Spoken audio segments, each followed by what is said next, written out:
Sané ñaareel bi mais politiquement laay wax quand même. ñaareel bi affaire am la. bi tey dizaine man sama tekki 10 kay man kay def na ma 10. man boobu moom boobu soxor na dindil boobu tontu boobu métti na trop ci man. ah loo bëgg da maa jekku. non loo bëgg ne retiré naa ko rek retiré voilà. maa ngi jégalu mais yaa ngi jégalu. mais si tu veux xam nga loolu stratégie Khalifa la parce que Khalifa yàgg na ci politique. d'ailleurs temps yële xuloo woon nañu ñu jëm a saaga lu nekk wax nañ ma ko parce que dama ko ne waa léegi Khalifa comme yaa doon président Yewwi man ma doon président comité pilotage Wallu. Yewwi Wallu alliance Yewwi Wallu léegi naa déccee ne moom moo ko def day wax lu ko neex mais suñu rakk la ji am naa yërmande ci moom. Yewwi Wallu ñu ko togg ils sont nombreux man mi di wax ak yéen depuis 2017 ci loolu lay liggéey kenn mënu ko wecc bind naa texte jox leen ñoom ñëpp même ñoom Sonko yëpp ne leen nañu góorgóorlu nangu assemblée nationale ci Macky Sall dès lors que Macky Sall taxaw nañu ne je veux réduire l'opposition à sa plus simple expression parce que gaz bi ñëw na pétrole bi ñëw na nee na moom moo ko war a gérer loolu moo andi problème mu démocratie sénégalaise fu ñu toll nii. Donc Khalifa Sall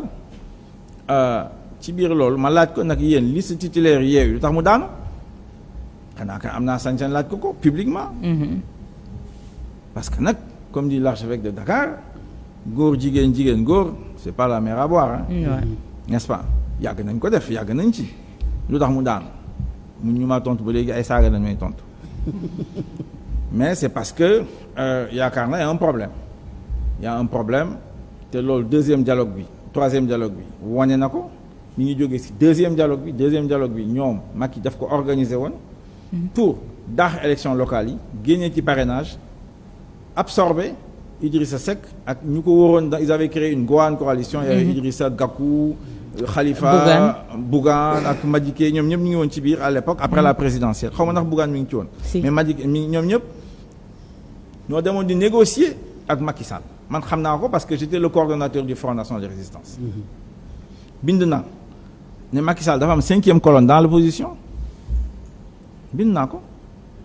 dafa am 5e colonne mais 5e colonne ñu commencé am tour léegi nag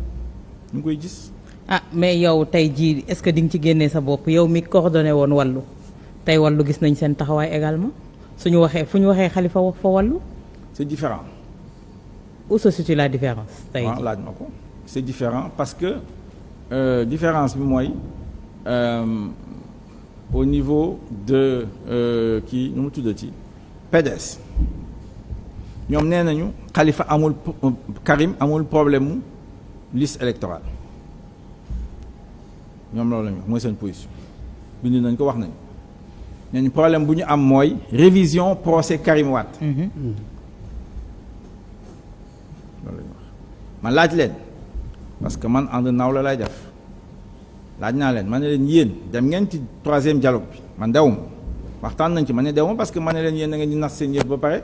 di ñu woo ñu di ko habillé ma ne ko nag kilifa laa soo leen ko gëmulee man gëm naa ko ndax kilifteef laay woote su ma mënulee am taxawaay kilifteef kenn du ma gëm. su ma mënulee am taxawaay kilifa kenn du ma gëm donc yéen soo leen ko gëmulee seen affaire la mais man gëm naa ko man kenn du nas dara guddi nga yeewu bëccëg añ ba suur ne moom la ma ñoo fekkal réunion bi crayon mi ngi ñu signé du ma ko defal kenn surtout ñi samay morom lañu du ma ko def donc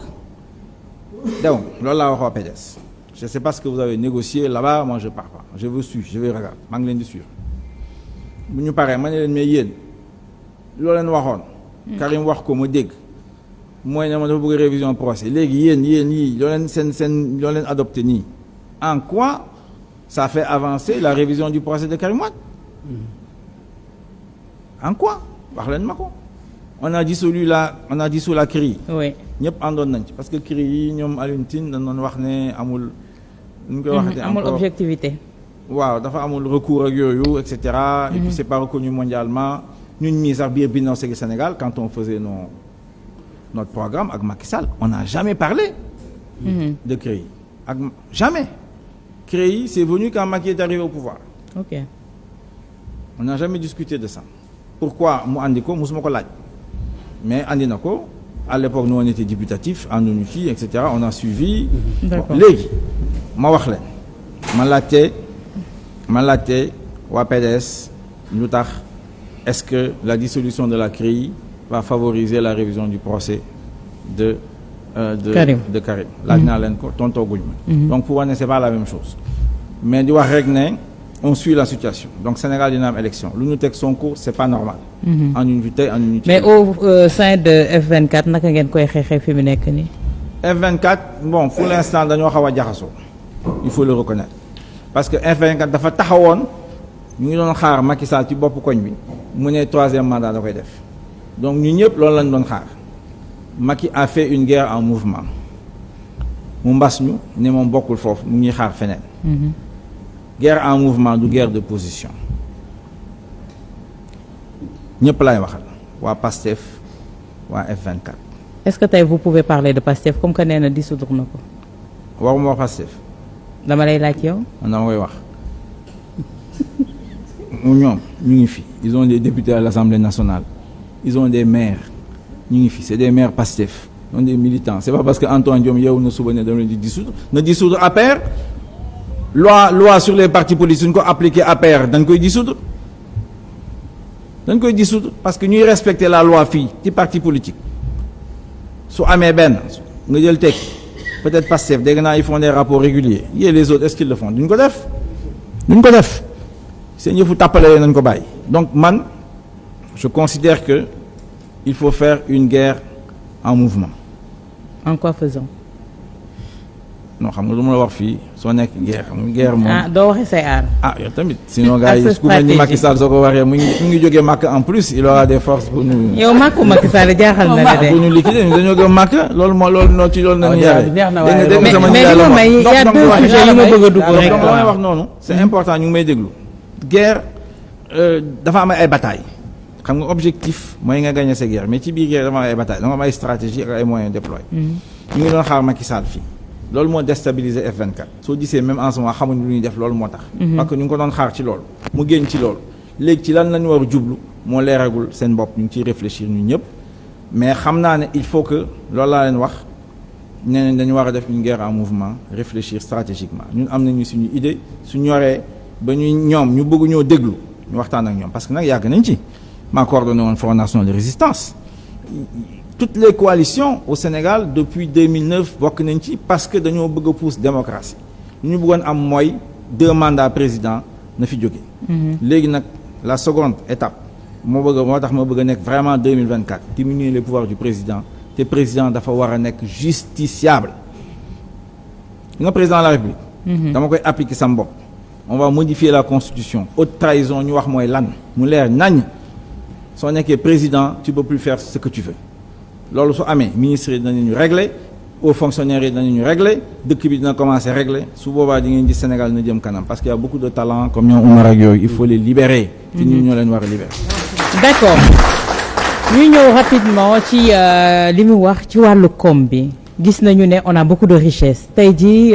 Sénégal defe naa ne gët yëpp si ñun la ñu tegu tey jii mais est-ce que tey anam gi nga xamante ne déjà ñu ngi doon wax les contrats ficelés entre autres tey Sénégal on n'y gagne absolument rien est-ce que tey loolu mën nga ñu ko firndeel et comment ñun naka la ñu mën a puiser ci ressources yooyu pour parler de développement. waaw xam nga bon déjà contrat yi.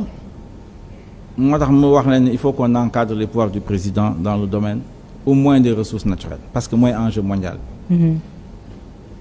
Président mooy décider par décret même su nekkee bind na ci constitution bi que ressources ça appartient au peuple mais moom premier ministre am ak ministre ñooy décider. peut-être conseil des ministres parce que ces décrets sont examinés en conseil des ministres mais yaakaar naa ministre am yooyu kenn du ci wax dara parce que ñu ci bari ay ministres lañ donc loolu dañ ko war a encadrer. contrat yi ça a mal démarré ak l'histoire de Petro-Tim où vraiment dañoo lajj parce que ñoom xamuñu géopolitique minière xamuñu géopolitique énergétique loolu moo tax ñoom ñu jël bloc yi bloqué ko jox ko Franck Timis Cosmos la doon liggéeyal parce que le système est étagé il y a les grandes compagnies ñoom BP Exxon ci kaw il y a les moyennes compagnies Cosmos et puis tu as les freelance là ci suuf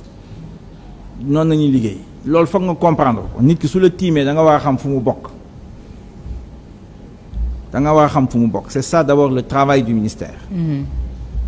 avec tout ce que ça demande comme élément d'information yi nga xam ne Franck Timis ancien du M5 roumain enfin des services roumains de Ceausescu yooyu da nga ko war a xam.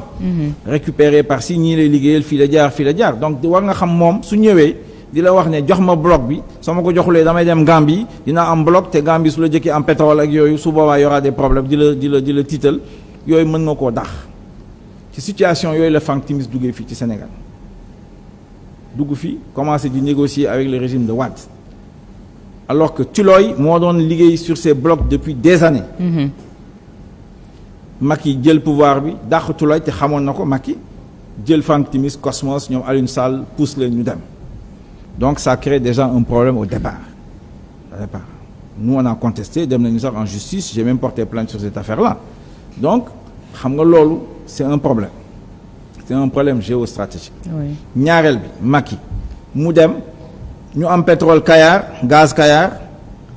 am ko Saint-Louis au lieu mu commencé Kayar mu commencé Saint-Louis ma ne ko lu tax ngeen commencé Saint-Louis ñu ne ma parce que Cosmos loolu la bëggoon man leen mais c'est pas possible man sama bàjjan bu ne Gindir woo naa ko laaj ko expliquer ko mu ne man su ne woon man Kayar lay commencé ci marché yi ku ma dajal loolu la may wax Sénégalais ñëpp xam nañ ni koo expliquer situation ma ne mais man damay dem Kayar lu tax may dem compliqué di dem négocier ak Mauritaniens yi créer ma une situation boo xam ne Mauritaniens yi léegi nee nañu 50-50 Guinée-Bissau tamit Dom Flore suba loolu la ñuy wax 50-50 la ñu bëgg les blocs qu'on a avec la Gambie ils vont nous dire la même chose lu tax ngeen defal naari 50-50 yéen ñoo leen defal 50-50 loolu la ñuy wax Guinée-Bissau commencé nañ ko wax seen député yi wax nañ ma ko yooyu Macky Sall moo ñu ci dugal te c'était pas nécessaire moo tax ma bëgg ñu encadrer les pouvoirs du président de la République. D'accord. Suy dem. mu wax ci dugg mu am par exemple les gens de Kédougou au niveau local ou régional ñu ci liggéey député yi liggéey à ce moment-là il aura peut-être le président peut avoir toutes les informations et encore la latitude pour mieux négocier. Loolu dafa war a am donc pourquoi ces richesses elles ne deviendront richesses. Que si tu as un projet industriel derrière. Voilà. Industrialisation bi yaa ngi ciy insister on sait. soo ko amulee da nga koy jël. jox ko tubaab yi ñoom seen industrie. ñu transformé ko indiwaat jaay ko ñoom ñooy gagné te loolu. les perdants bi tey mi ngi may dóor ne ma waxtu bi mais dañuy ñëw rek. non waxtu bi da ngeen koy tawi de.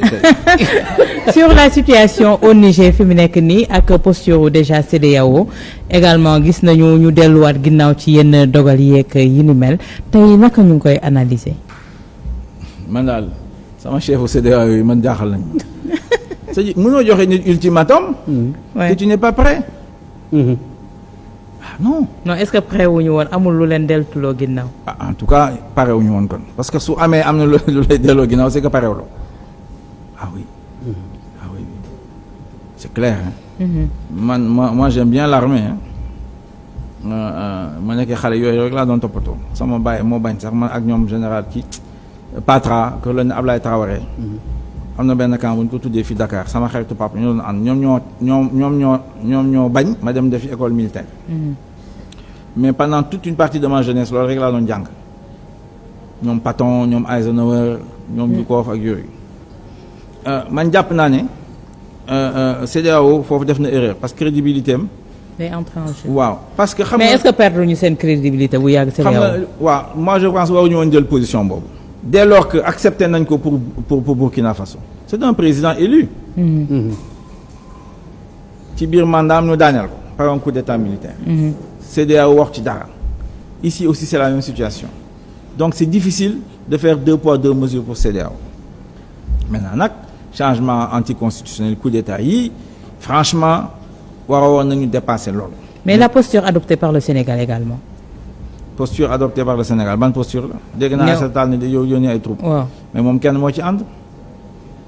parce que même ci biir Benno les forces de gauche ñoom AFP ñoom PS. ñoom PIT demoon naa dimanche ci benn réunion ñu def benn déclaration ne ñoom ànduñu ci